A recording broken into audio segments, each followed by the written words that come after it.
The free market core mythology, to which both political parties in this country and just about all mainstream commentators are wedded to, argues in effect that, and here I'm kind of paraphrasing John Maynard Keynes, because he said this too about free market capitalism. The free market mythology, it argues that the most ruthless, selfish, opportunistic, greedy, calculating plunderers, applying the most heartless measures in cold-blooded pursuit of corporate interests and wealth accumulation, will produce the best results for all of us through something called the invisible hand.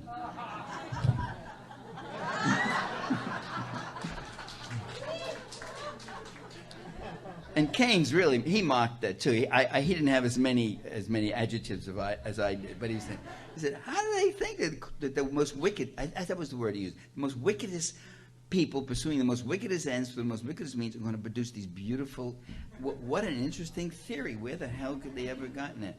Marx had 3 words to sum up the entire process of corporate capitalism. It was accumulate, accumulate, accumulate. And I like that quote because he's recognizing, he doesn't really go into it, he avoids psychology, and I usually do also, but I think it's time we have to treat some of these guys, put them on the couch or something. Since we can't put them on the guillotine, we have to, no, I didn't say that.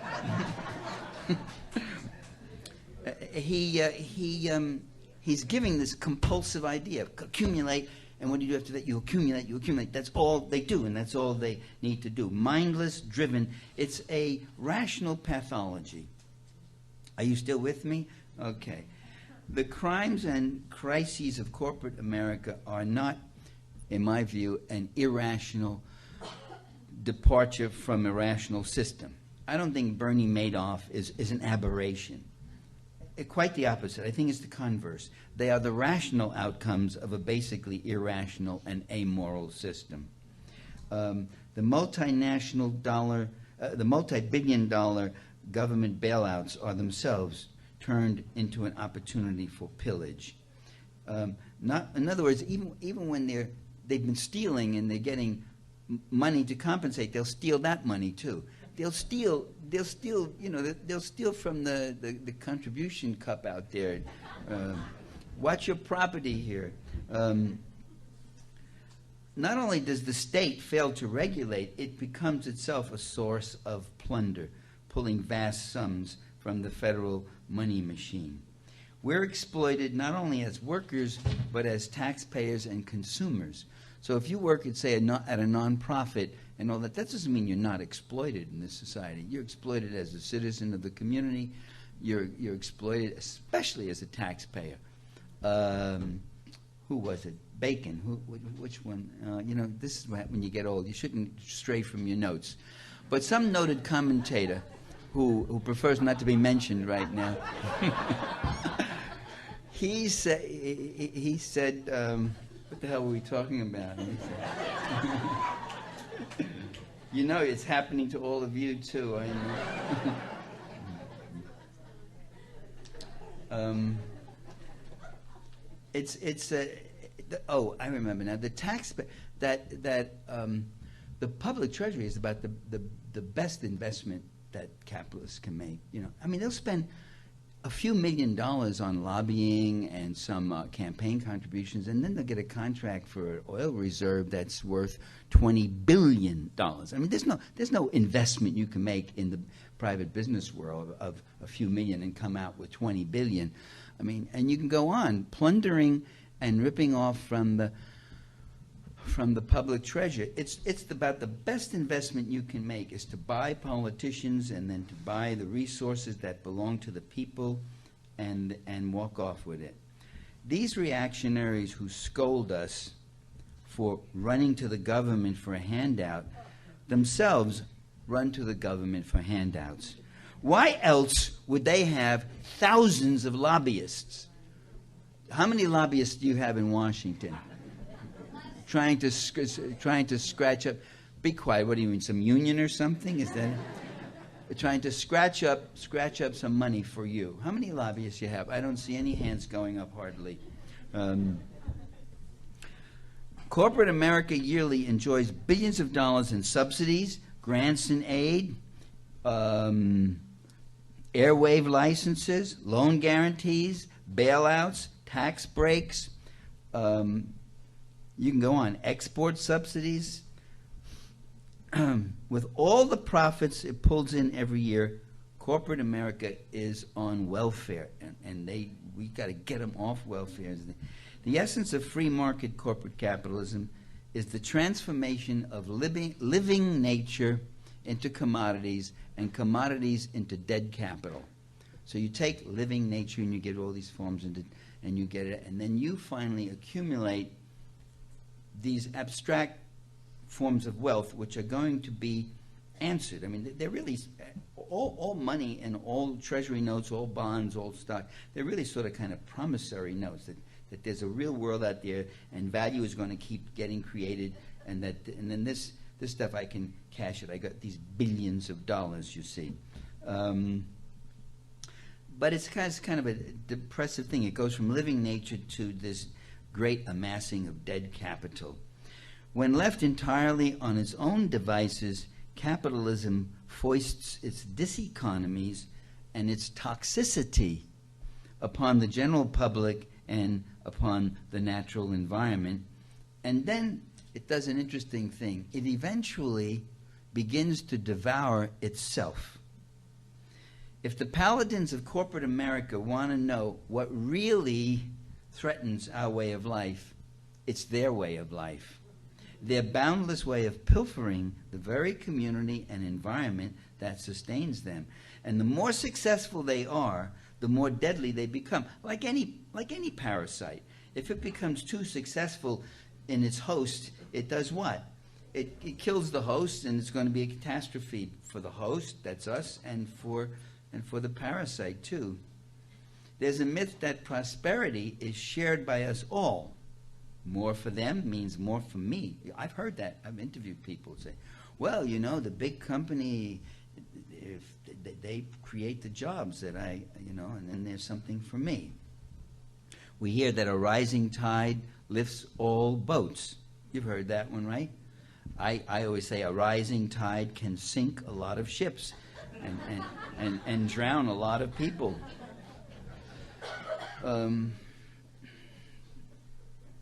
Still greater wealth for the very few, it means less and less for the rest of us. The money addicts, they grab more and more for themselves, more than can be spent. Many of these people have more money than they could spend in 1,000 lifetimes. I mean, even if they, lit every cigar with $1,000 bill, there's just no way they could spend all that they have. They can't even figure out sometimes how much they got. More than can be spent. They're driven by what begins to resemble, though, an obsessional pathology, a monomania that blocks out every other human consideration. They're more wedded to their wealth than to the earth upon which they live. They're more concerned about the fate of their fortunes than about the fate of humanity. They don't see the disaster looming ahead, or if they do, they don't seem to care. There was a New Yorker cartoon. In fact, I reproduced it in the 9th edition of Democracy for the Few, which I don't have here because the book costs too much. But it was a great cartoon. It shows a guy at a lectern like this at a business conference table, and there are people sitting along there, and there's a big chart in the back with the arrows going up, And so it's obviously he's making a business report, and a stockholder report, and he's saying, and so, while the end of the world scenario will be rife with unimaginable horrors, we believe that the pre-end period will be filled with unprecedented opportunities for profit. You see. And that's not such a joke. Years ago, I used to say, these idiot plutocrats, they're not going to recognize the dangers of global warming until the North Pole begins to melt. That was the term I used, North Pole. Well, now we know the Arctic is melting. I mean, it's just going apart. And you know what? They still don't. There are now companies that are emerging to show you how you can make money on global warming. What are the new angles or approaches? And they're deliriously happy about two new developments. One is with the melting of the Arctic, this opens up access to oil reserves. Yeah, you could get them. You know, you could have done it with right through the. You can drill right through ice and get to that oil. But the trouble is, the Arctic is just ice. It's not like the Antarctic. It's not ground, and it moves. So that would snap your pipelines, and it's just impossible to do. But now they're going to be able to drill directly to the oil. And the other delightful thing is a Northwest Passage. Yeah, it's open now. We'll be able to go right across. You don't have to come down all the way down to Panama, all the way down around the Cape or anything like that. I mean, the dream that's older than Lewis and Clark, a Northwest Passage, and we're going to go do this, right? And I'm sitting there and I'm saying, wow, you know, I'm missing something here. And what are they going to drill for? They're going to drill for the same fossil fuel that's already melting the Arctic, and as you know, that fresh water, tons of, they say in one day there's enough fresh water, it melts off the glaciers to provide drinking water for New York for a year or something. But that water is of such immense amounts that it is slowing the Gulf Stream, which is already going slower and slower. That Gulf Stream that's coming up is the only thing that's keeping Europe as a temperate zone. And these extra cold winters that Europe is getting, and in fact Midwest and the Northeast in the U.S., and I think the Gulf Stream, we have the Japanese Gulf Stream, don't we? We don't call it the Gulf. What do we call it? I think, Japanese current, right? That too is slowing down. So with global warming, we may all end up freezing to death. It's kind of ironic, but. So one of the laws of capitalist motion and development is this inexorable expansion, and that means expansion into an expropriation of the third world, a process that's been going on for about 400 years, perpetrated by the Portuguese, the Spaniards, the Dutch, the Belgians, the French, the English, and most recently, most successfully, most impressively, by the Americans. That is by the ruling classes of these countries, not by the ordinary people. The ordinary people simply paid the costs of empire. The ordinary people simply sent their sons off to die on the plains of India or in the jungles of the Congo or in Latin America, wherever else. But that expropriation of the third world has been going on for 400 years, brings us to another revelation. Namely, that the third world is not poor.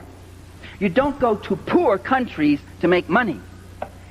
There are very few poor countries in this world. Most countries are rich. The Philippines are rich. Brazil is rich. Mexico is rich. Chile is rich. Only the people are poor. But there's billions to be made there, to be carved out and to be taken. There's been billions for 400 years. The capitalist European and North American powers have carved out and taken the timber, the flax, the hemp, the cocoa, the rum, the tin, the copper, the iron, the rubber, the bauxite, the slaves, and the cheap labor. They have taken out of these countries. These countries are not underdeveloped, they're overexploited.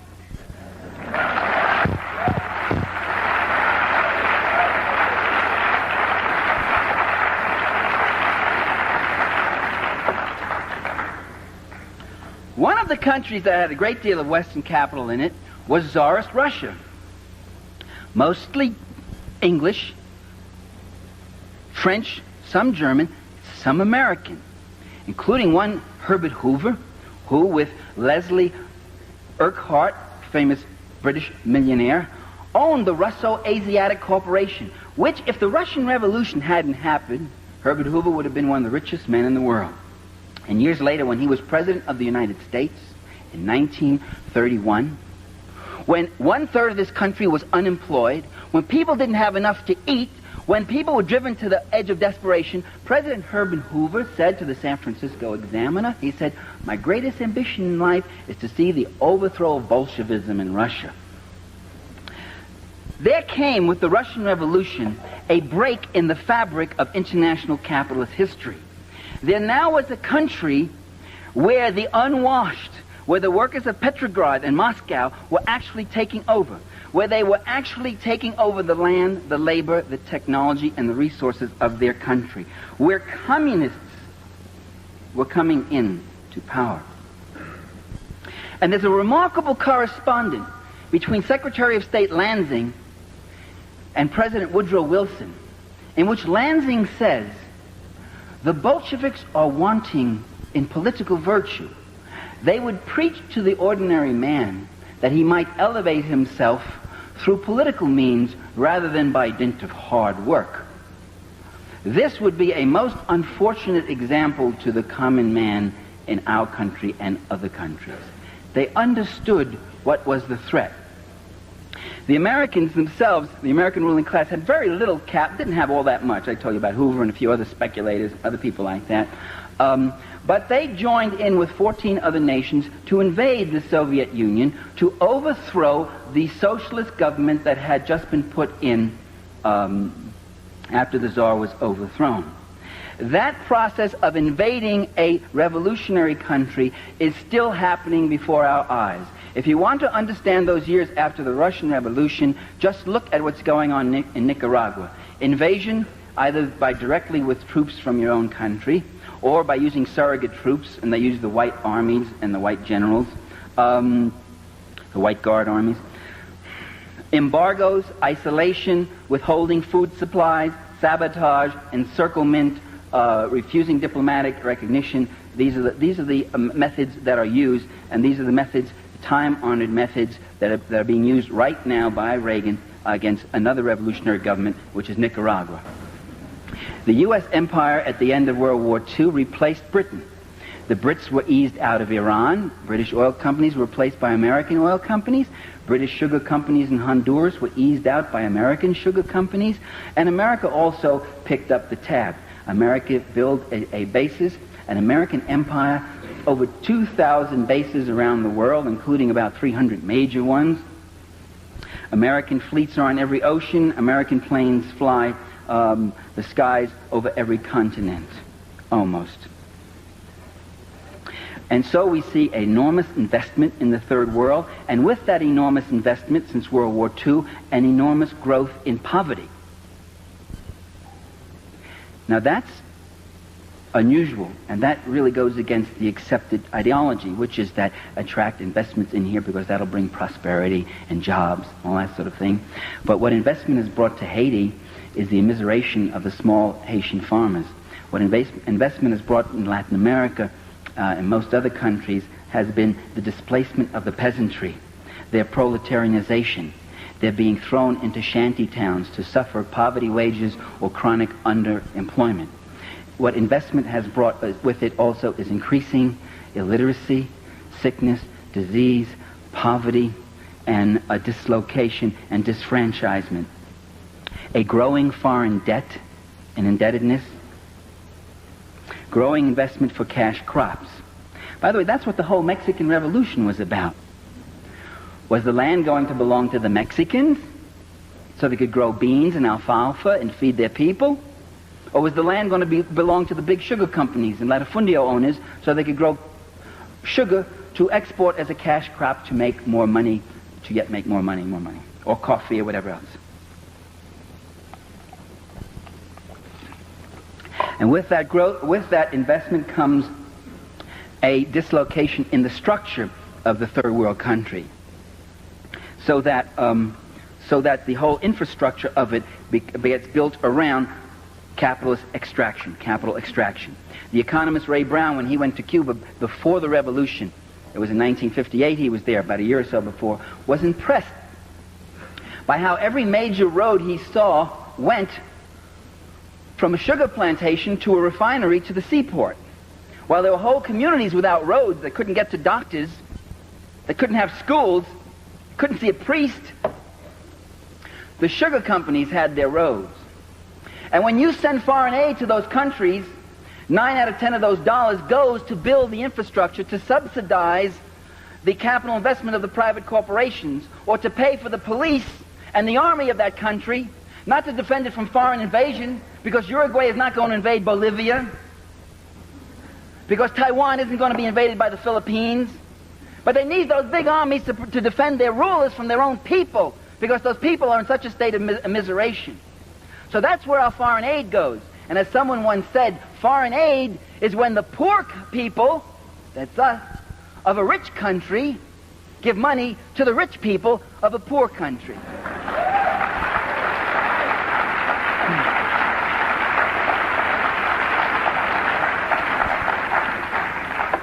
And when Kenneth Boulding gets up and he says, an economist, and you can see when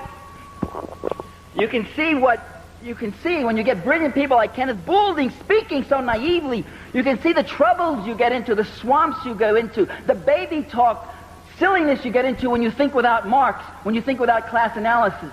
And Kenneth Boulding says, one of America's leading economists, he says, empire is irrational because it costs more than what we get out of it.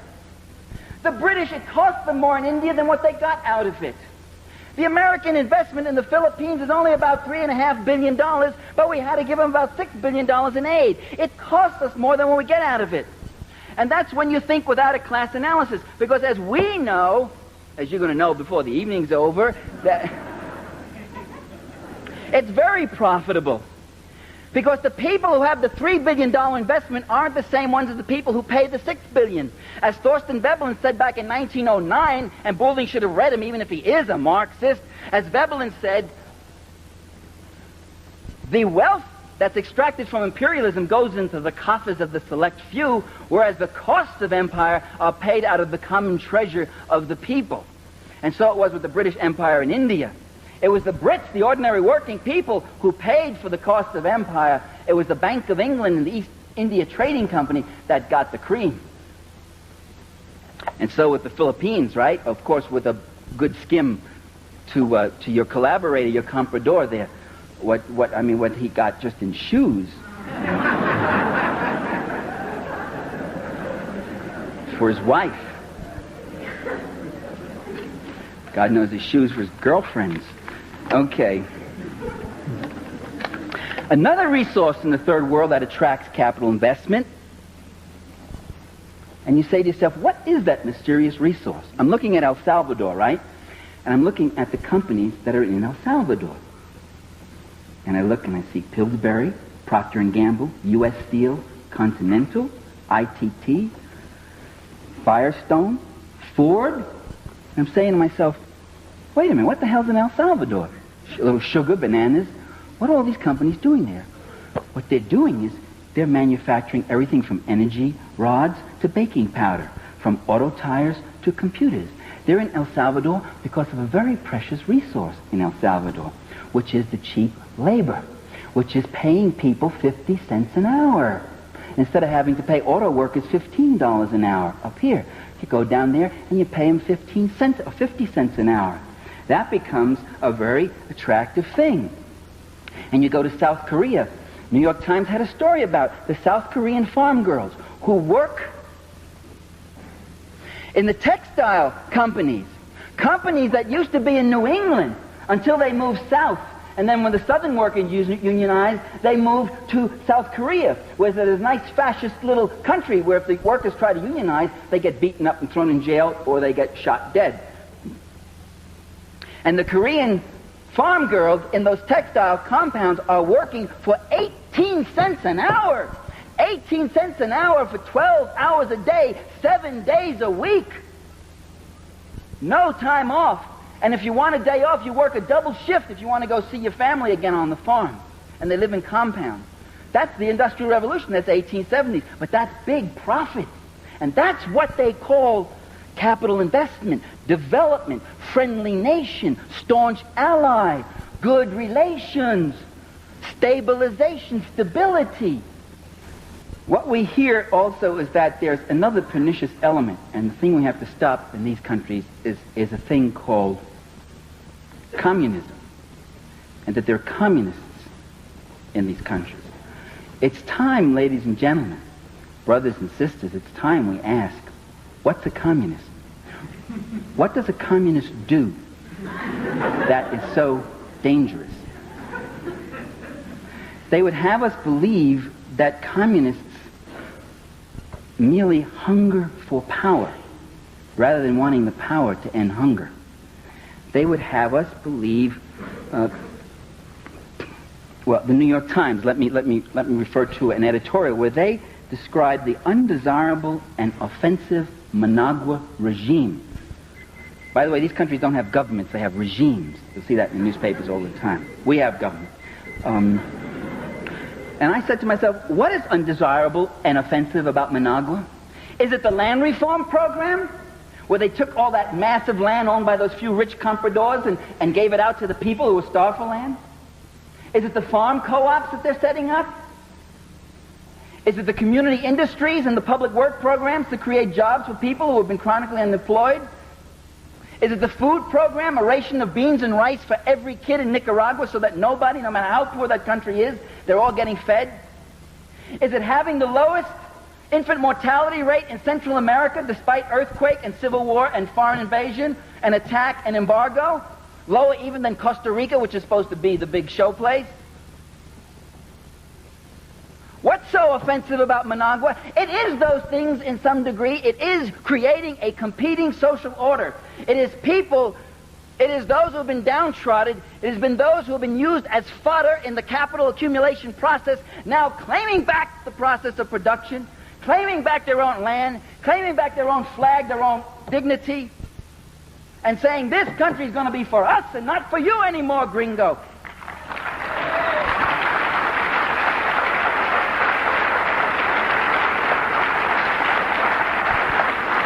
And that's the communist program, and that's what communists are. I had somebody up in Vermont say, she got up, and she was one of those trust funders who works on peace a lot, and she said, oh, sorry there. She said, people are saying that the Salvadoran guerrillas are communists, but they're not communists. They're just ordinary peasants. So why are we fighting them? The implication being that if they were communists, it would be okay to go in and pulverize them. And I pointed out that, well, look, at least in the FLM and the Front, there's at least two of those five groups, at least two, I'm not sure about all of them, but at least two of them that would not deny the label communist. They would say, yo soy comunista, you know, they'd say it. And they would say it proudly. And what does it mean to be a communist? It means to fight and devote yourself to the people. If communists, if we leftists, if we Marxists, if we revolutionaries, if we progressives, if we all we want is to hunger for power, then why do we side with the powerless? Then why don't we toady up to power? Why don't we take the road of the Henry Kissingers and the Daniel Patrick Moynahans and the Ziggy Brzezinskis and the Eugene Rostows and the McGeorge Bundys who toady up and mouth for power? When Henry Kissinger was made National Security Advisor for Richard Nixon, Nelson Rockefeller gave him $50,000 as a going-away present. As Nelson Rockefeller testified himself before the Senate committee when he was being appointed Vice President of the United States. And they asked, and the senators, well, they really went at Rockefeller really hard. They said, why'd you do that, Mr. Rockefeller? And Rockefeller said, well, giving's always been a tradition in our family. Giving. They cast their bread upon the waters and more came back, didn't it? He was saying to Henry Kissinger, Henry, I brought you out of Harvard. I brought you out of that Center for, or whatever that was, Strategic Studies, because I liked the books you were writing and you were writing them for me. Henry, you remember you're going to go work for Tricky Dick, but you remember who you belong to. And that's what hungering for power is. It's climbing, like the political climbers and careers have done in every country in the world. And we on the left don't do that. We stand out in the rain. We stand out on the picket lines. We put our jobs on the line. We risk our careers. In many cases, we even risk our physical safety and our lives in all sorts of countries. If it's power we want, why do we take such a circuitous route? If it's power Senator Garland wants, why is he standing back there? And 70 years standing like a legion.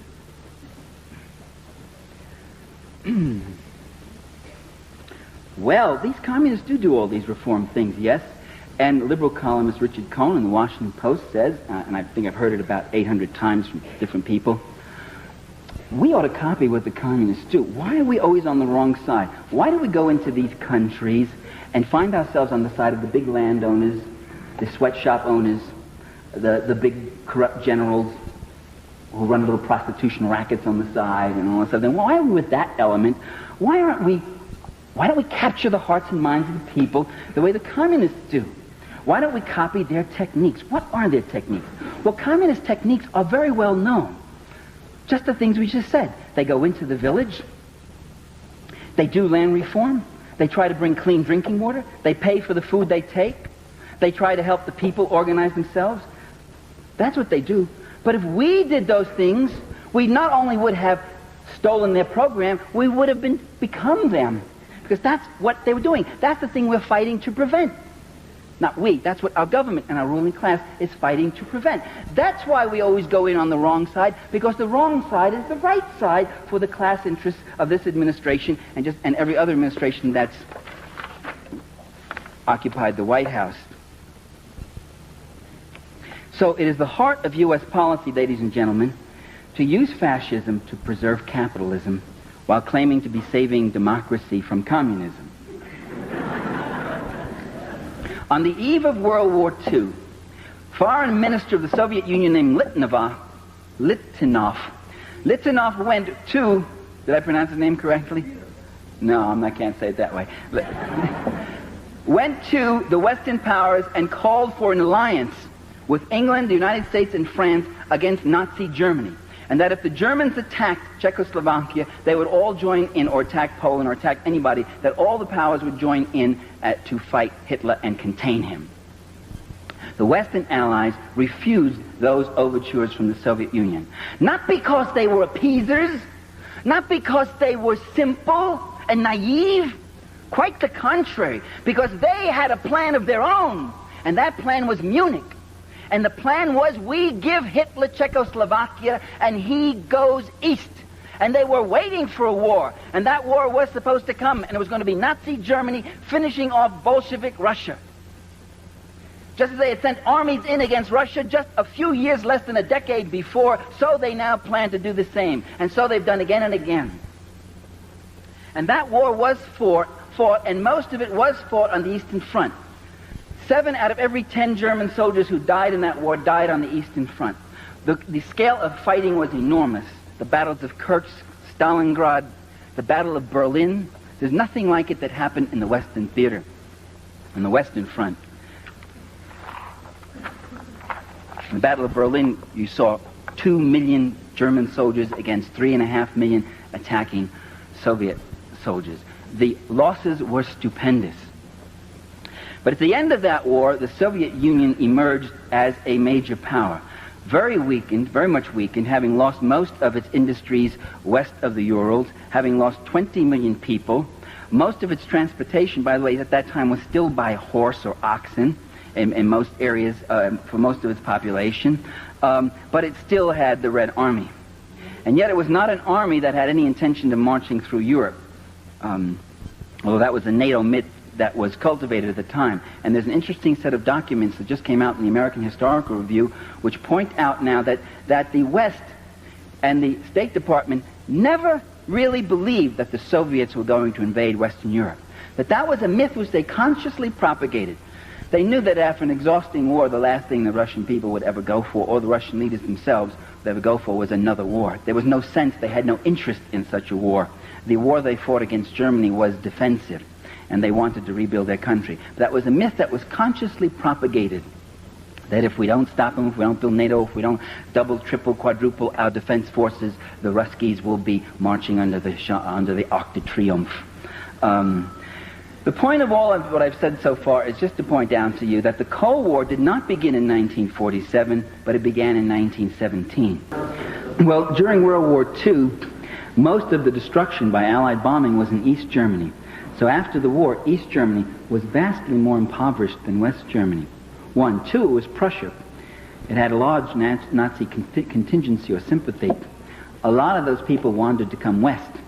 3, the Russians at that time, the Soviets, made a mistake of taking machinery and stuff out. They actually began to extract capital from East Germany, which they only did for a short while. The Poznan riots turned them around, and they've since then been putting in or giving the East Germans more favorable trade relations.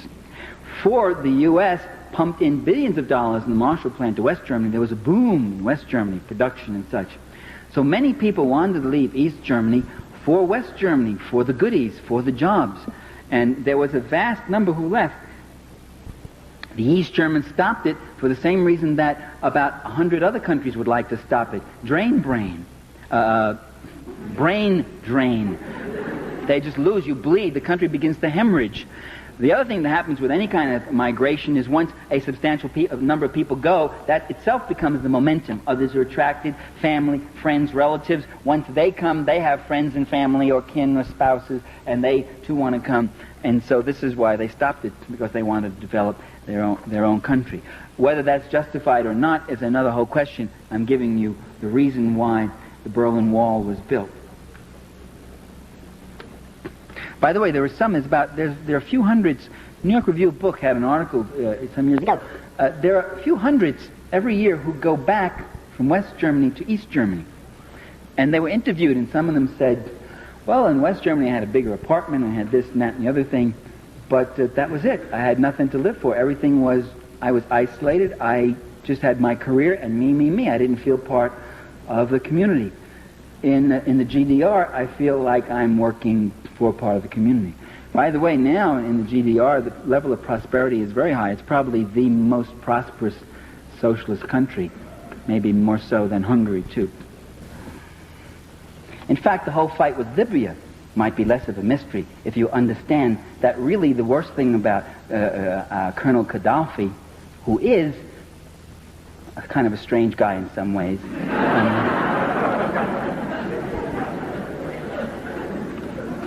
but not as strange as the media has made him out. He has called, and you don't know this, most of you who laugh, he has called repeatedly for negotiations between him and Reagan, for peaceful negotiations, for peaceful settlement of all disputes, and the Reagan administration has repeatedly rebuffed those overtures. That isn't put in the press. I'm not blaming you for not knowing it. You're not going to read it in that rag that I saw out there, that Colorado thing that said, terrorist targets hit in Libya. He has done that, and he's done some other things which make him really dangerous. It's not the terrorism, it's not the attack on the Vienna and Berlin airports, for which they have no proof that Libya was involved, and which they have proof that the terrorists came out of Syria. The troublesome thing about Gaddafi is that when he took over in 1969, he took over a country that was like Saudi Arabia, a country of mass misery, a lot of rich oil that went into the pockets of a few rich. And when his colonel's revolution took over, they got rid of the rich. They took all their extra houses and gave them to the poor. They put out a land reform program. They put out a public free school program. They started a national health medical program, something that we Americans still don't have. The Libyans have it. He planted 40 million trees and started massive irrigation and ecological reclamation. These are some of the things that Gaddafi did, and that's a dangerous example to the Arab world. He took a bigger chunk of the oil revenues and reinvested them into the needs of his own people, and the per capita earnings of the Libyan people are the highest in the Arab world, the highest in the third world. You didn't hear that in the media, did you? You didn't hear that on Dan Rather's Tonight. That's what's dangerous about Gaddafi.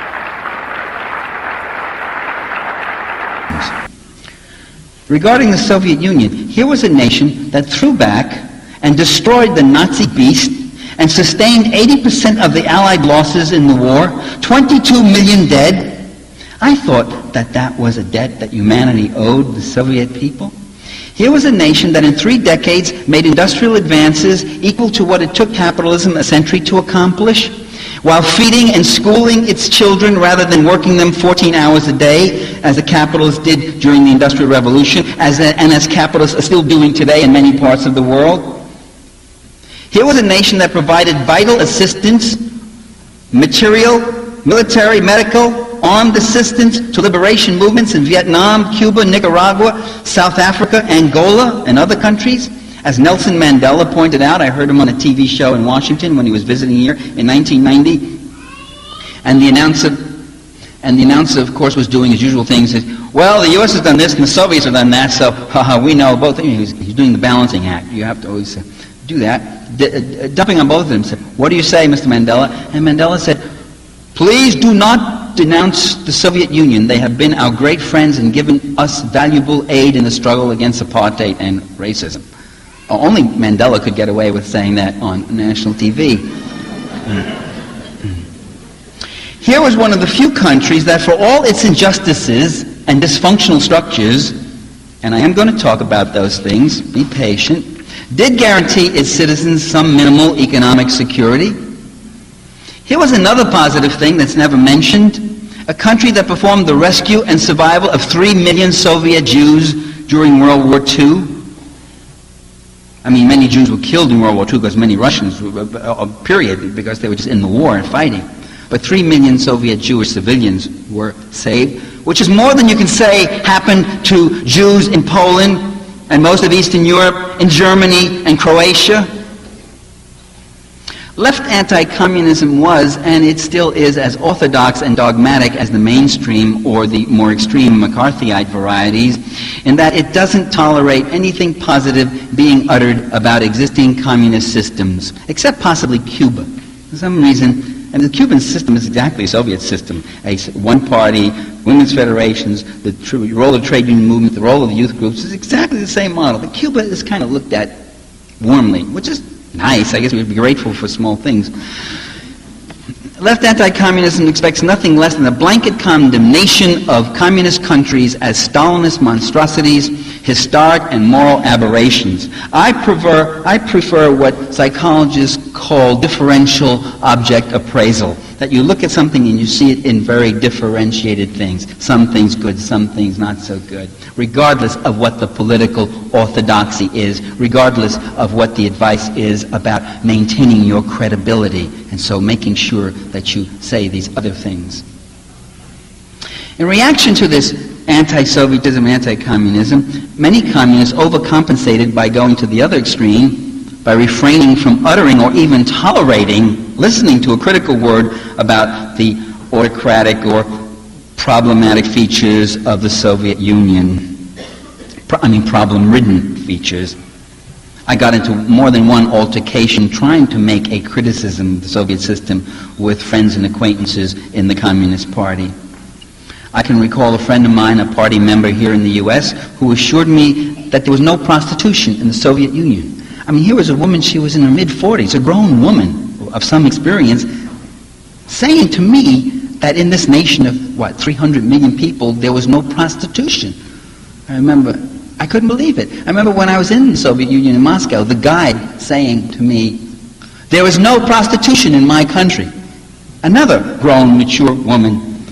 And I said to her, there may be no prostitution in your country, but there's a hell of a lot of it here in this hotel.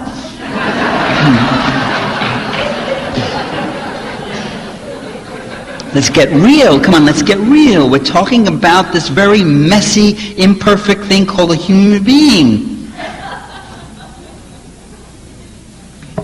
And the social organizations they developed, which are even more messy and imperfect than they. Well, you know what her response was? She said, without batting an eye, she said, well, those women also have regular jobs during the day, I would like to know.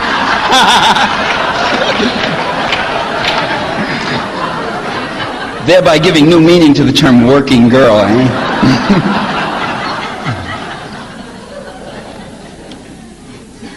Some say that the upheavals in Eastern Europe don't constitute a defeat for socialism, because socialism never existed in those countries. What you had there was state capitalism, or some such thing. Well, whether we want to call them socialists or not is a matter of definition. Suffice it to say that they constituted something different from what existed in the profit-driven capitalist world, as the capitalists themselves were quick and persistent to recognize.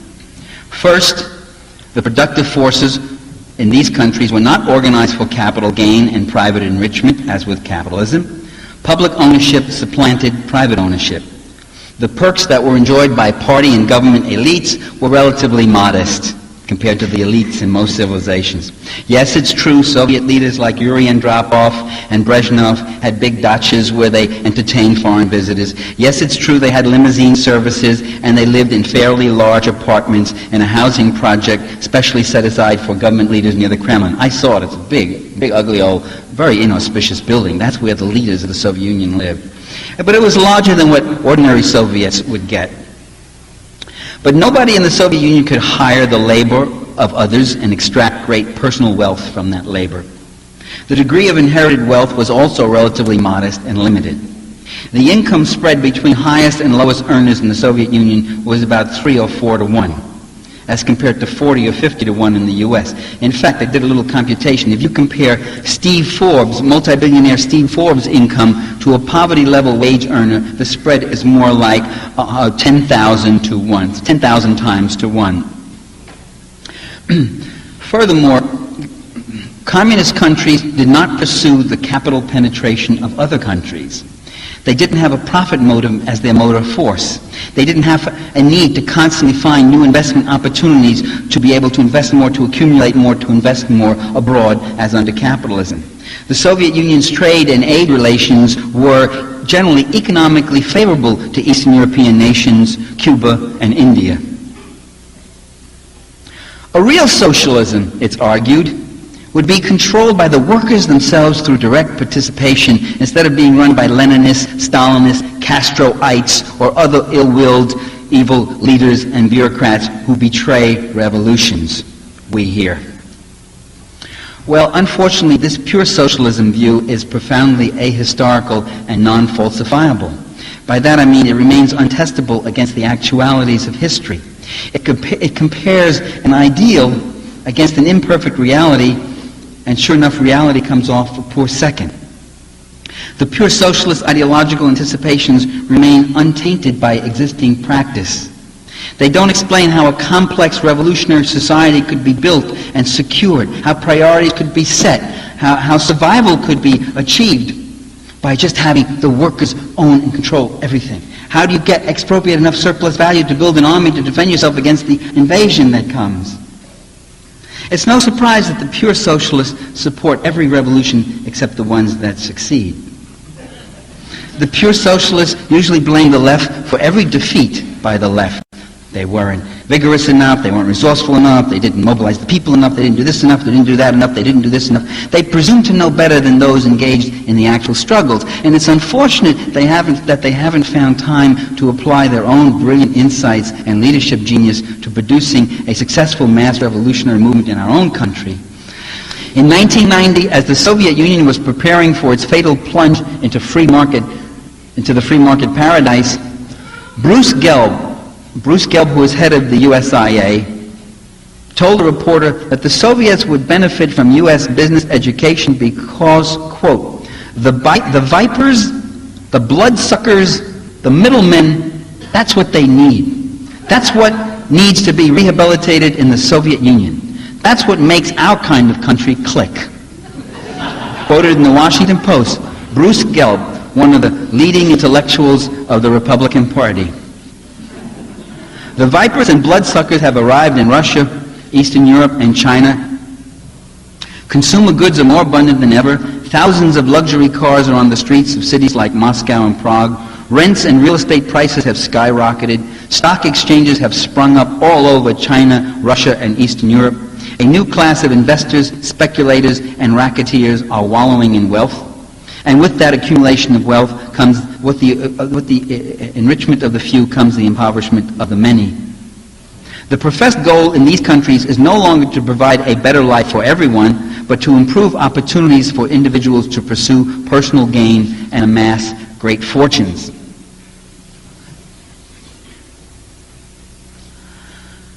So what has this brought for the many? A dramatic rise in unemployment, homelessness, drug addiction, air and water pollution, tuberculosis, cholera, polio, prostitution, teenage rape, child abuse, and just about every other social ill. Beggars, pimps, dope pushers, and other hustlers ply their trade as never before. In countries like Russia and Hungary, the suicide rate has climbed 50% in a few years. There's been a decline in nutritional levels and a sharp deterioration in health. 1/3 of Russian men now never live to the age of 60. The death rate has risen nearly 20% for East German women in their late 30s, and nearly 30% for men of the same age. In contrast, where communist governments are still in power, Cuba, North Korea, and Vietnam, death rates continue to fall, according to that communist publication, the New York Times. That's where I got that one. Prominently displayed on page 24A, on the lower left-hand side in the deep, on the it was the 26th paragraph of a long article. Occupational safety is now almost non-existent, and workplace injuries and deaths have drastically climbed.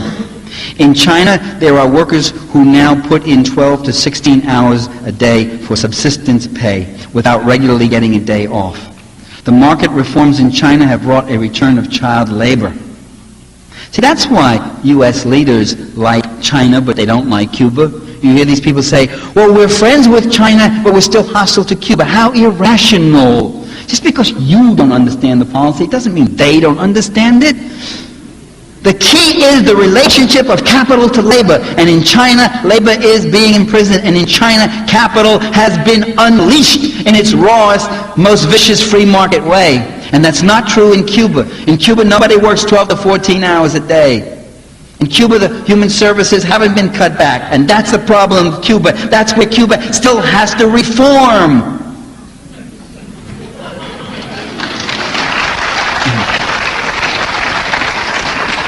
In Eastern Europe and Russia, worker vacation resorts, clinics, cultural centers, daycare centers, and other features that used to make communist enterprises something more than just workplaces, they have just all about disappeared. Worker rest homes have been redone as gambling casinos and nightclubs for the nouveau riche.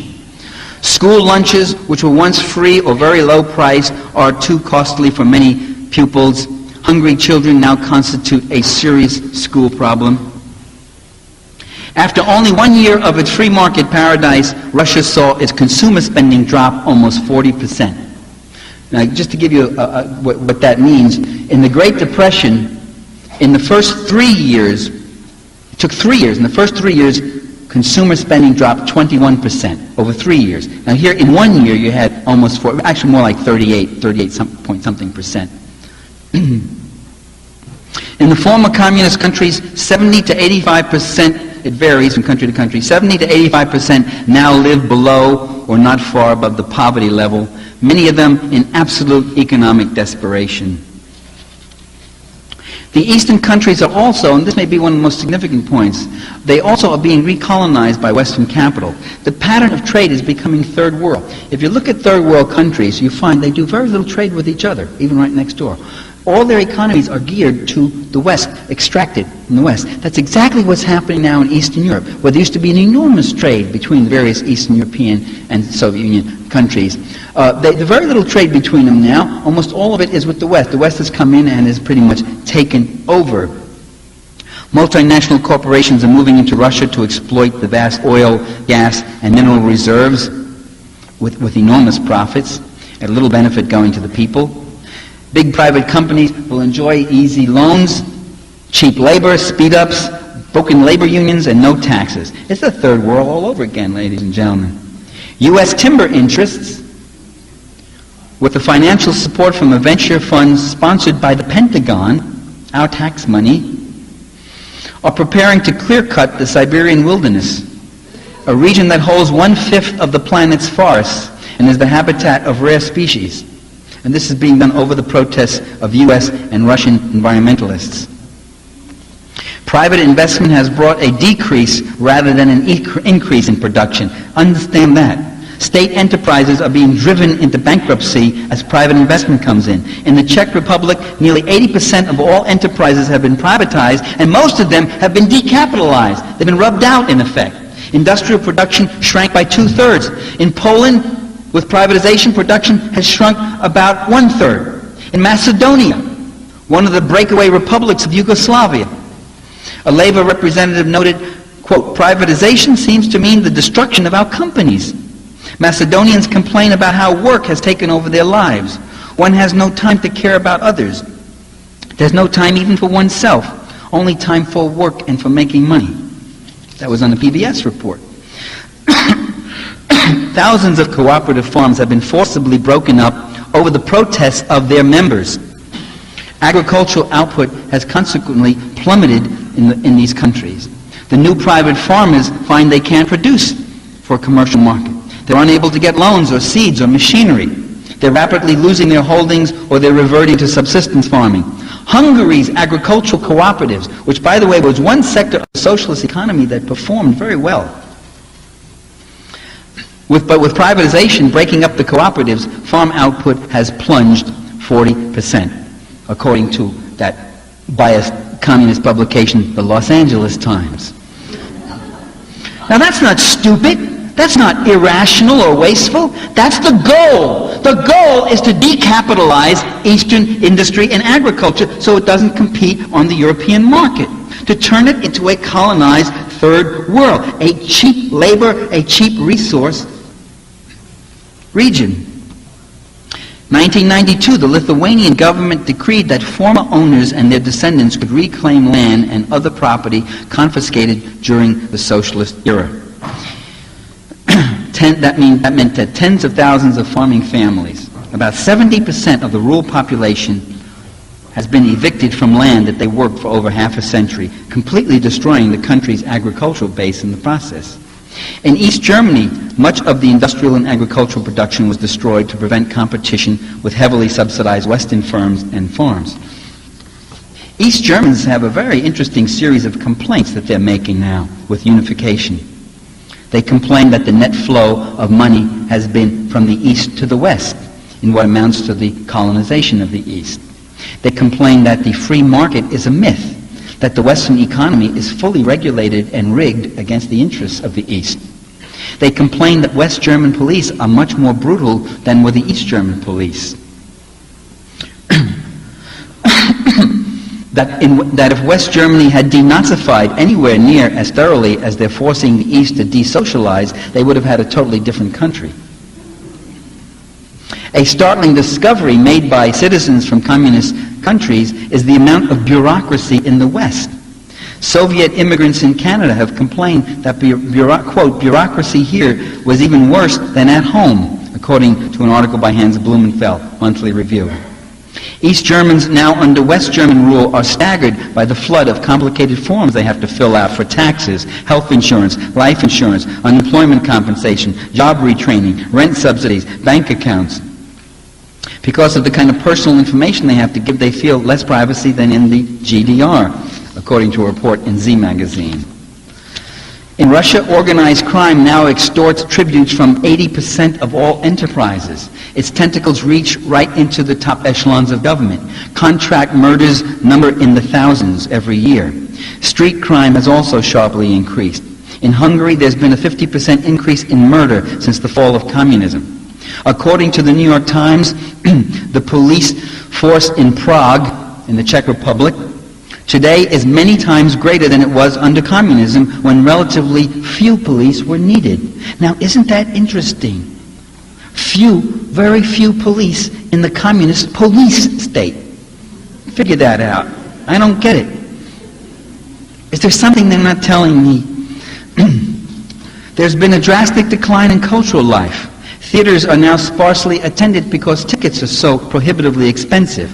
Publicly owned movie industries in countries like Russia, Poland, Czechoslovakia, and the GDR that occasionally produced some worthwhile films are being defunded or bought out by Western interests, and they're now making cartoons, TV commercials, and music videos. Movie theaters in the Eastern countries are being taken over by Western chains, and they now offer many of the same Hollywood junk films that we have the freedom to see. Subsidies for the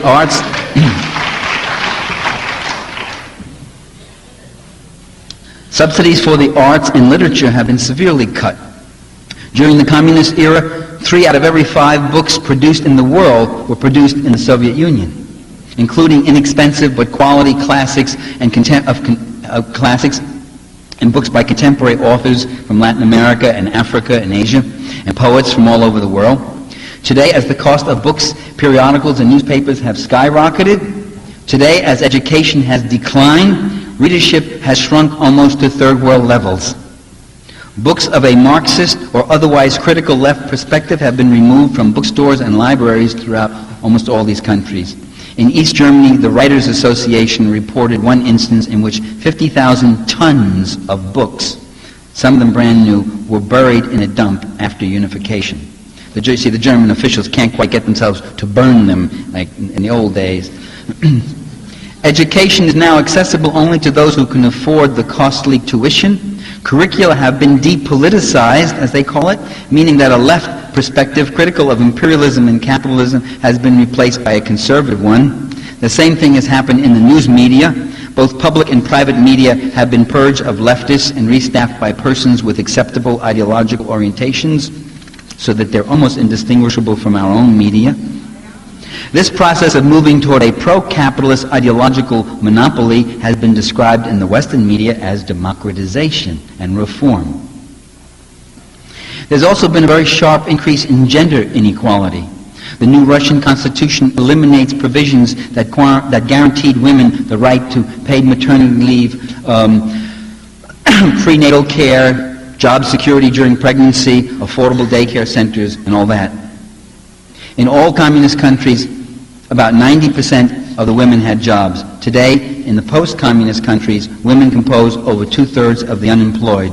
Women are being driven from the professions in disproportionate numbers and are now advised against getting professional training. Prostitution is the one booming industry open to enterprising women in the free market, catering to foreign and domestic businessmen. Divorce, abortion, and birth control are more difficult to obtain. The financial and psychological independence that women used to enjoy under socialism is pretty much gone.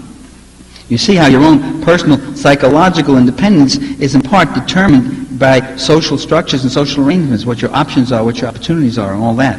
And that can be destroyed. In Russia, instances of sexual harassment and violence against women have increased sharply, as in the other countries. In Russia, the number of women murdered primarily by husbands or boyfriends has skyrocketed from 5,000 to 15,000 in the first 3 years of the free market paradise. For 50,000 a year.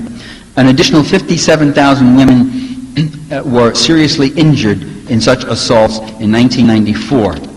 These official figures, they understate the level of violence. The Communist Party committees that used to intervene in cases of domestic abuse no longer exist. Throughout Eastern Europe and Russia, many people now grudgingly, they're admitting that life was better under communism. I mean, that's even grudgingly being reported in the U.S. media. So it must be a lot of people saying this, if I keep hearing it so much, even in the U.S. media. There's a joke that circulated in Russia in 1992, after the first year of the free market paradise, and it went like this. Question: what did capitalism accomplish in 1 year that communism could not do in 70 years? Answer: make communism look good.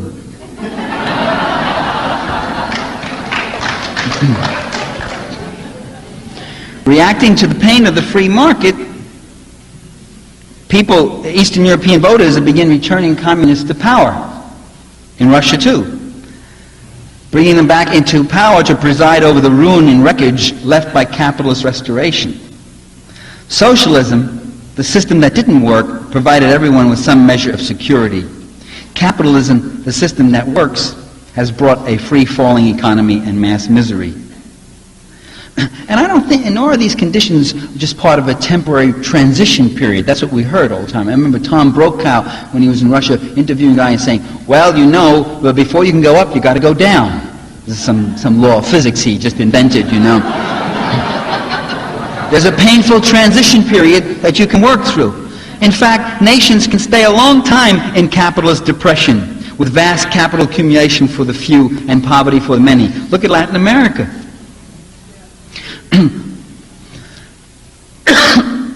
And these communist nations, I think, like all so-called developing nations, are likely to remain in poverty indefinitely, so that a privileged few can continue to enjoy unlimited opulence.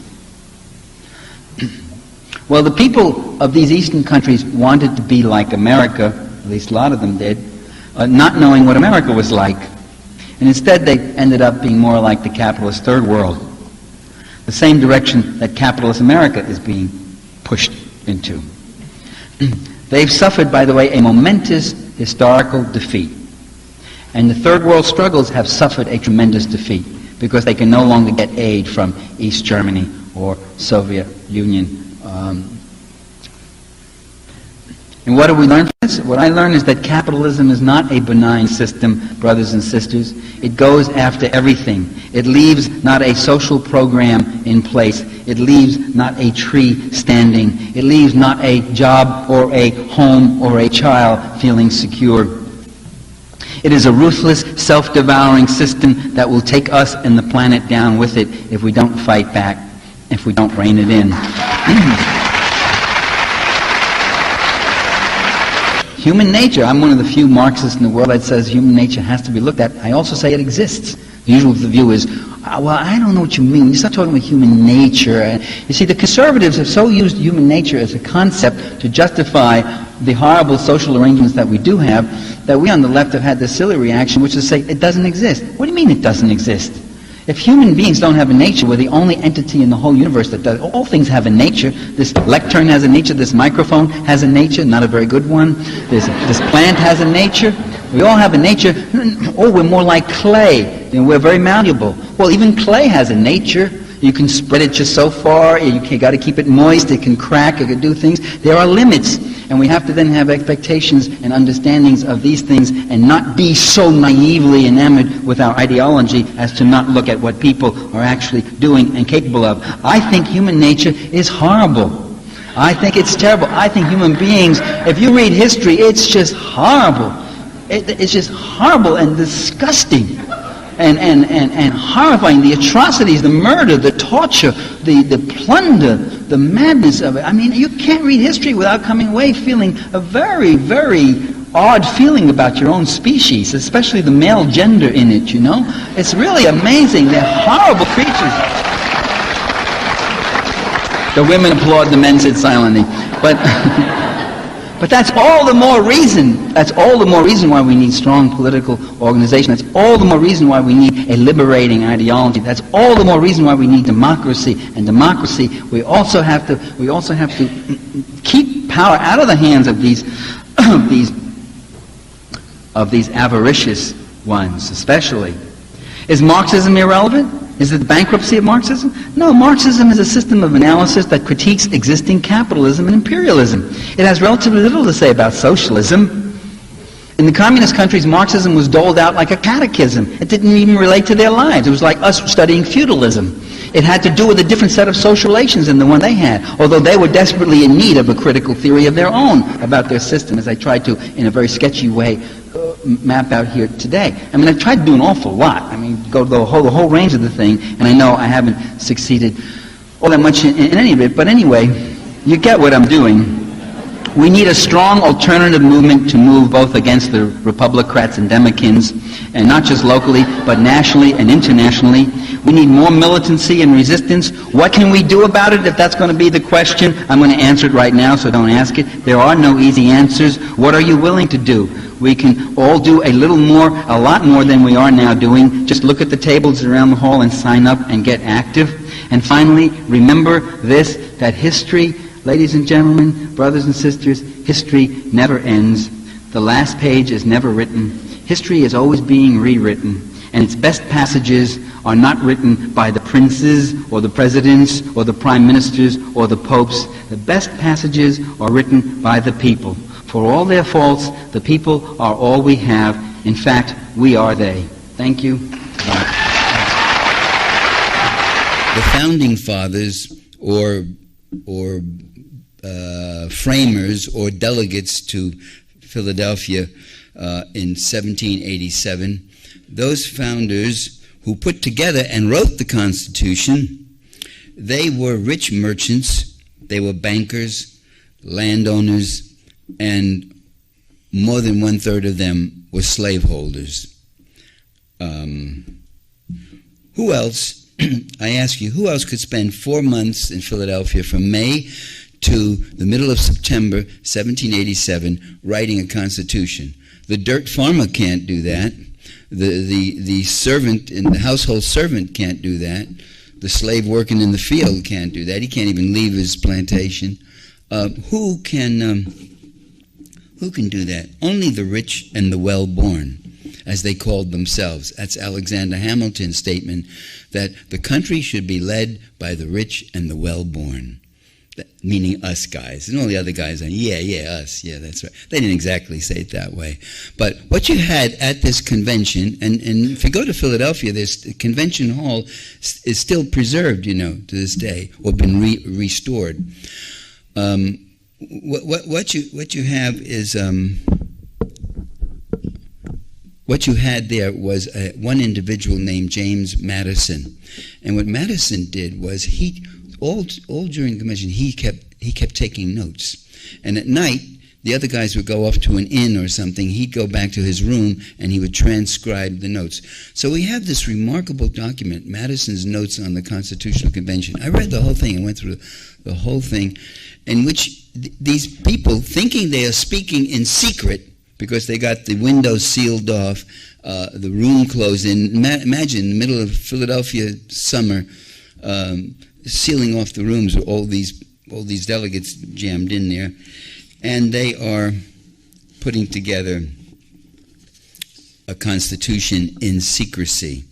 Madison records their remarks, and he joins in. He says the common people are not to be trusted, and the common people are irresponsible.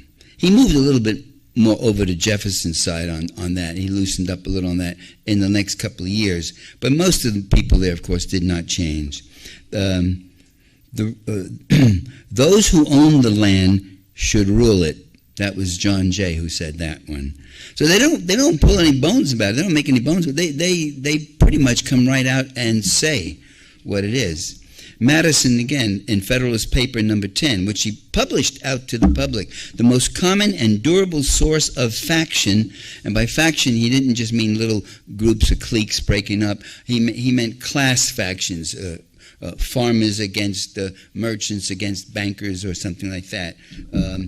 The most common and durable source of faction is the various and unequal distribution of property.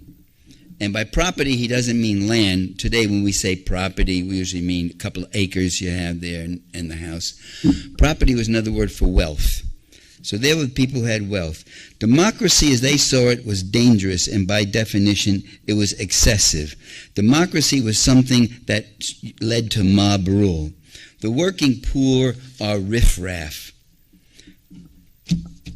The Constitution, brothers and sisters, was and is a filtered system. What does it filter? Popular sentiment, popular input, ruled by the common folks. Get a look at your Constitution. You cannot vote for the U.S. president. Nobody has ever voted for an American president. You can only vote for electors in your state. And if those electors of one party win a majority of the vote, they then cast their votes for that president. That's the way it's still working. You're not literally voting for the man, you're voting for an electoral college in your state.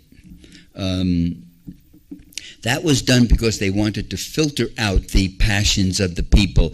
And the passions of the people, and the people were not all crazed and impassioned and outraged about this, that, or the other thing. But they saw people who wanted to challenge us. People who said your property is too much, too fast, too dishonest, too exploitative. We won't stand for it. That's what they saw as wild mob rule and all that. Meaning people who are agitating and fighting against their interests and against the injustices that have been perpetrated on them. Senators. Nobody, if the Constitution that they set up, nobody could elect senators. The U.S. senators were elected by the state legislators. So again, another filter between what the people want and what was their, how it impact on the rulers. It wasn't until 1917, with an amendment to the Constitution, that we now vote directly for senators, U.S. senators. The Supreme Court, nobody has ever voted for a member of the Supreme Court. He's appointed by the president, and he serves for a lifetime. That is not democracy. That's oligarchy. That's ruled by a few who are unaccountable to anyone else. Then they got to the last part of government, which was the House of Representatives. And that's when finally a few people got up and said, James Wilson of Pennsylvania, Benjamin Franklin of Pennsylvania, Colonel Mason of Virginia, that was a surprise. Mason University in Virginia, it exists, it's named after him. They got up and they said, look, we got to leave something for the people. They got to be connected to this Constitution. If we block it all out for ourselves, it's not going to get passed and be ratified. So but that fight to get direct representation from the House of Representatives really brought it out in these delegates. They started coming out and talking about the people are riffraff, the people are this, and the people are mindless, and they don't know how to rule themselves, and they need our leadership, and all that sort of stuff. As it was, this Constitution was so completely undemocratic, since it was a concoction of the rich, that it wasn't getting accepted. It wasn't being ratified by the various states. To get it ratified by the states began to ratify the Constitution with a stipulation saying, we will accept this U.S. Constitution and take it on the U.S. government as long as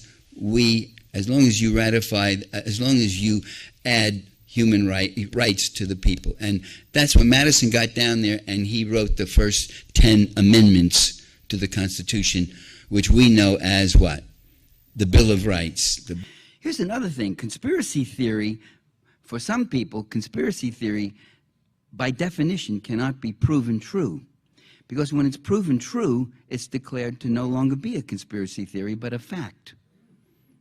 I mean, I've had arguments with people on the phone, and I realized, I said, so then the conspiracy theory does apply. I said, what conspiracy theory? That's a fact. You know, you prove to me that that's a fact. I said, but it's a conspiracy fact. It's people colluding in secret to pursue illegal and unlawful and immoral goals with the intent of advancing the interests of people who are not acknowledging their association to this action.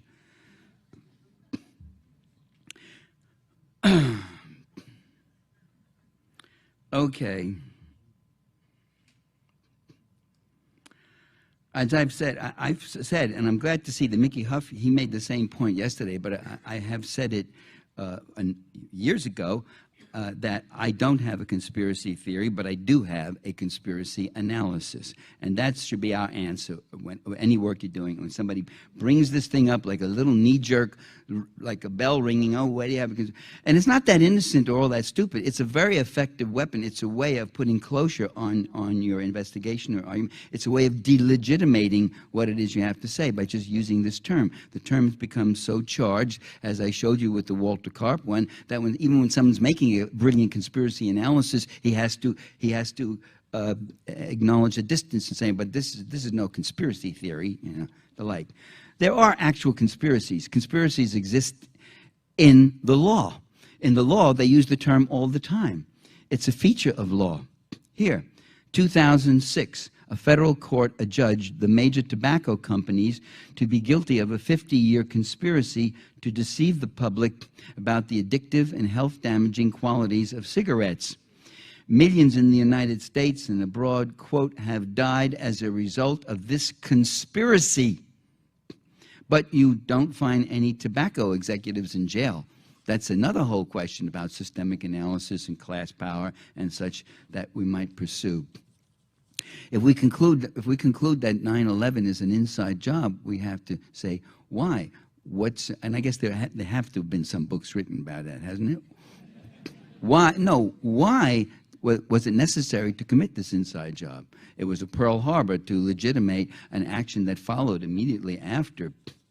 I remember on day 2, that same day when the buildings came down, I heard Brokaw on the radio. Tom Brokaw saying, "This is war. This is war." And he kept saying, this is war. I'm saying, no, it's not. It's a building that came down. What do we... But here's another one. In Missoula, Montana, W.R. Grace. Federal government charges they conspired knowingly to violate the Clean Air Act, knowingly releasing asbestos into the air for us all to breathe. For 3 decades, Grace kept meticulous records documenting the extreme potency of its asbestos fibers, the case with which they became airborne, the ease with which they became airborne, and the decline of the miners' health. Now the people of Libby will have a chance to tell their story. Now, isn't that interesting? For years, they were saying how many were dying and where this was going, knowingly doing that. Here's another interesting story. 2 journalism groups did an analysis of U.S. comments by U.S. leaders, top leaders, that effectively galvanized public opinion to engage in war against Iraq in the 2 years following the 2001 terrorist attack, 9/11. And the studies found that the statements made, the studies counted 935 false statements in the 2-year period after 9/11. It found that in speeches, briefings, interviews, and other venues, Bush and administrative officials stated unequivocally on at least 532 occasions that Iraq had weapons of mass destruction or was trying to produce or obtain them or had links to al-Qaeda, even though they never came up with a shred of evidence on any of those things. Now, of course, there you could ask, are these false statements that they were making, were these statements mistaken or incorrect? That's Christopher Hitchens' fallback position on this. They had every reason to believe there were weapons of mass destruction. It turns out they were wrong. They were misinformed, faulty data. They got the CIA to fall on the sword for that one. Was it incorrect, or were they outright mendacious lies and fabrications? Well, what do you think? If you think George Bush is just a stupid little doobie-doo-doo, why then they were innocent mistakes. If you think he knows what he was doing, then you know what he was doing, and you don't sound so stupid then. Okay.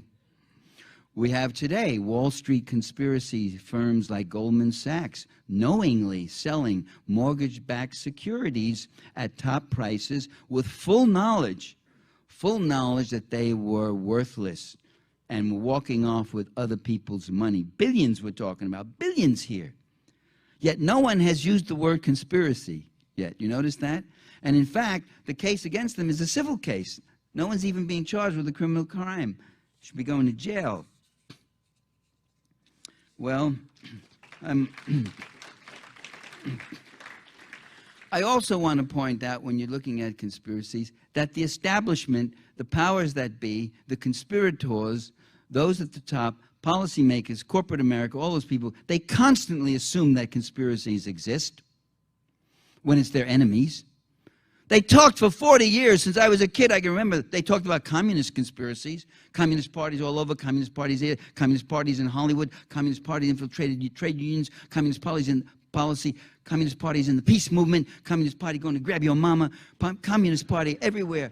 I remember that all the time, working secretly with subterfuge and pernicious intent. They consciously operate with conspiracy theories when it involves other people, not themselves. Now, whenever you ascribe conscious intent and pursuit of self-interest at the top, you will hear someone say, well, what are you, a conspiracy theorist? You can say farmers consciously organize to pursue their interests, and everybody will say, the farmers are organized. You can say machinists or auto workers are organizing, and everybody says, they're consciously organizing and pursuing, or school teachers or other people. But if you say that the people who own most of America and most of the world, If you say they consciously organize and pursue things to get what they want, then you hear people saying, "Oh, you have a conspiracy theory? You think that's you think they really do that?" The alternative to a conspiracy theory is an innocence theory. That is, they do all this stuff, but they're not pursuing self-interest. They just do it, you know. The other alternative is a somnambulist theory. Somnambulism is the tendency to walk in your sleep. David Rockefeller gets up in the morning and he says, "What am I going to do to advance my interests and protect my interests?" No, that would be conspiratorial. Hey, well, that stuff happens, whatever, hell, you know, that's okay.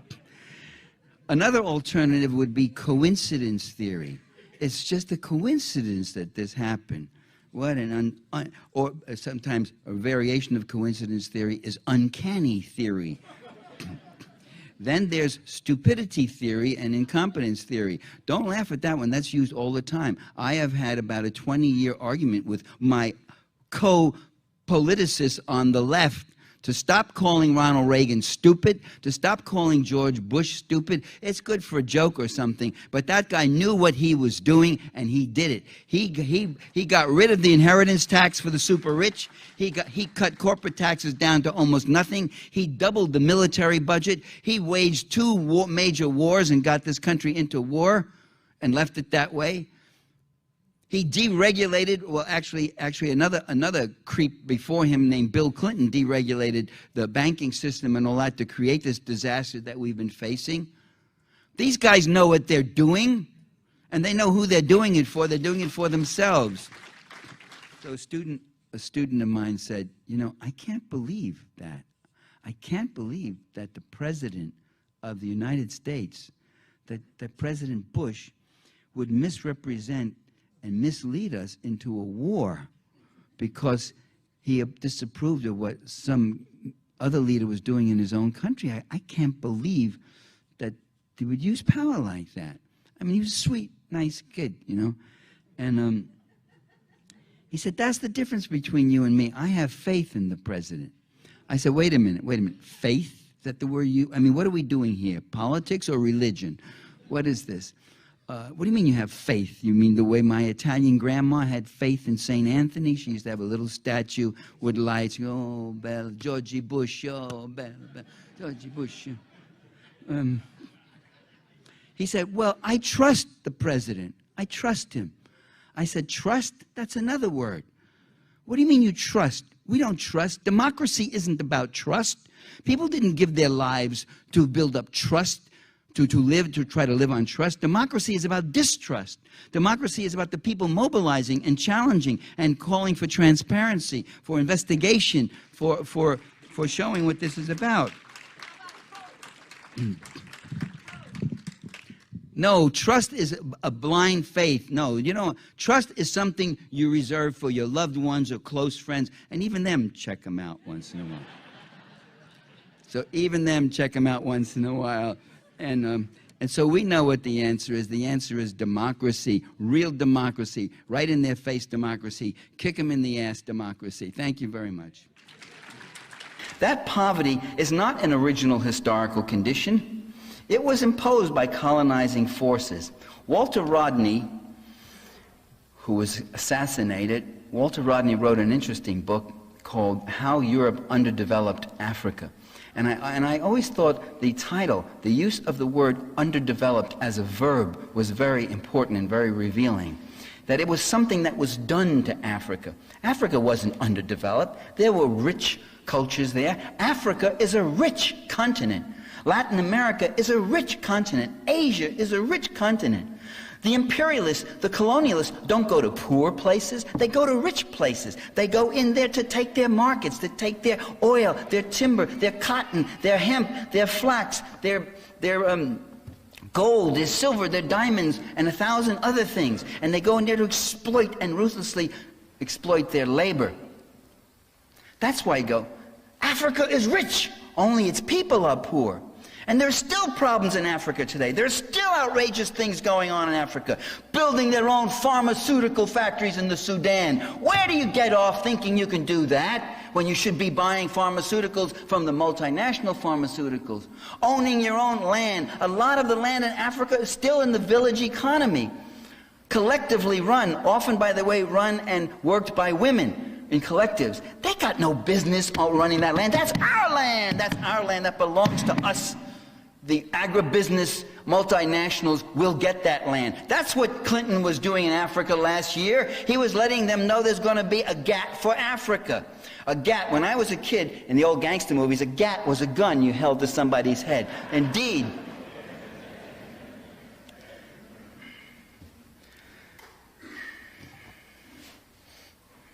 It's getting worked up here.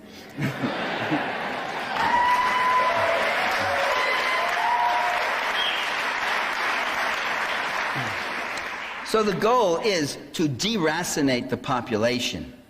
That is, get them off the land, de-skill them, and then force them to work at subsistence wages. Take the case of India.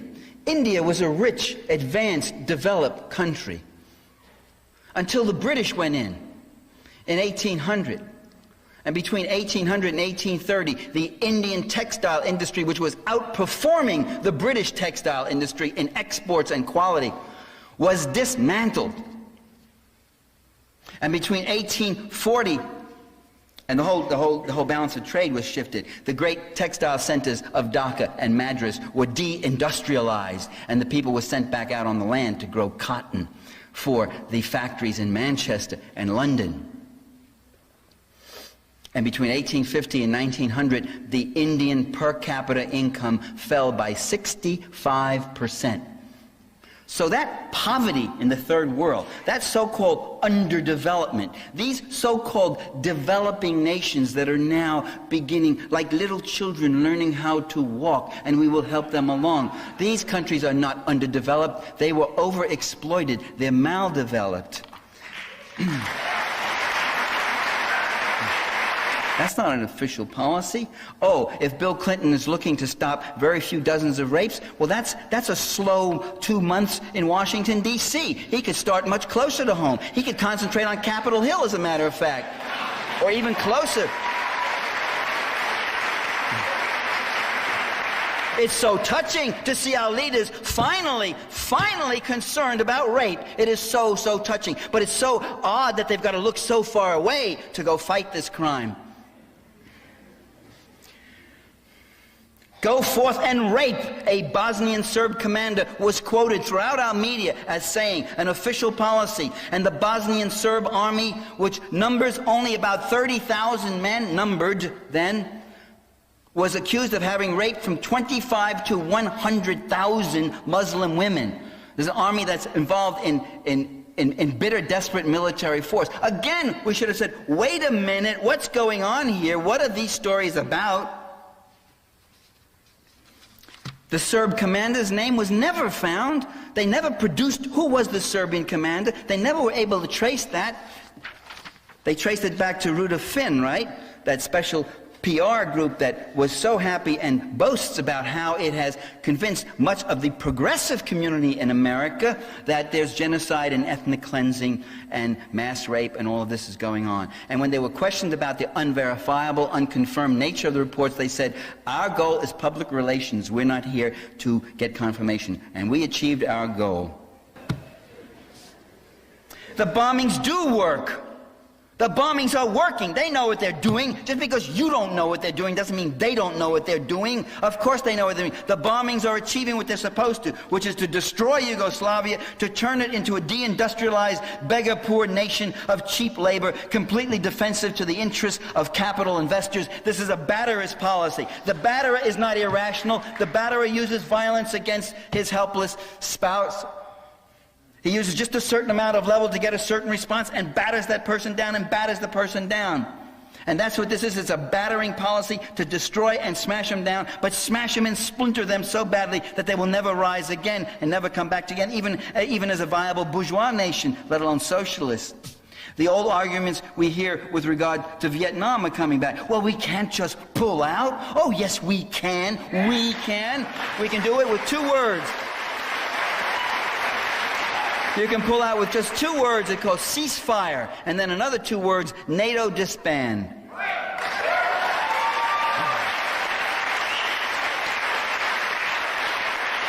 And yes, we, the real we really do have to do something. Call the White House, call your Congress people, your media, talk back, demonstrate, organize, agitate, educate yourself and others. Let them know how you feel. Don't think they're not interested, my friends. Oh man, are they interested in that? Oh man, do you think they are not watching you all the time? Why do you think guys like me are under surveillance? I mean, I'm not kidding you. When I pick up the phone rings and I pick it up and someone starts talking to me, mimicking in a mocking tone a conversation I just had on the phone 2 hours ago with someone else, then you're moving from surveillance to harassment. But they let me know that I'm under surveillance. But it's not just people who are super active and all. They want to know what the general public is thinking. They never stop thinking about you. When you say, oh, they don't care what we're thinking. Oh, no, they always focus on you because they know they're standing on your shoulders. And if this great mass began to shrug and rumble and all that sort of thing, it gets very wobbly up there. So against the lies...